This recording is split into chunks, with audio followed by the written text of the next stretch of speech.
Hello, it's me, Lodi. Thanks Simple Recipe. Today, magluluto tayo ng tokwa with, sisig with tokwa. Okay. And then, i-fry natin yung tokwa. Hinati ko yan sa dalawa. Then, fry din yung baboy. Pinakuluan ko yan. Then, wag masyadong toast yung pagkakaluto ng baboy. Yung medyo malambot-lambot din ng konti.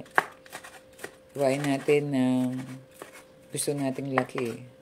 And then, mix natin yung dalawa. Yung tokwa at yung baboy.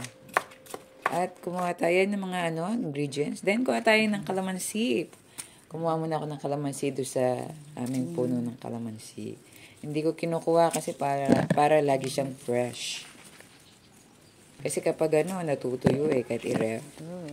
Ngayon, hugasan natin. At pigain ang kalamansi. Yan. Then, lagay natin yung onion, red, then white, and the green pepper. Lagyan natin ng kalamansi juice at lagyan ng salt para may lasa. Then, mix all together.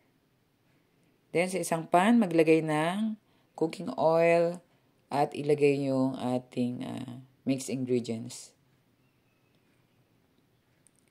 Haluin. And then, maglagay tayo ng 2 serving spoon ng mayonnaise.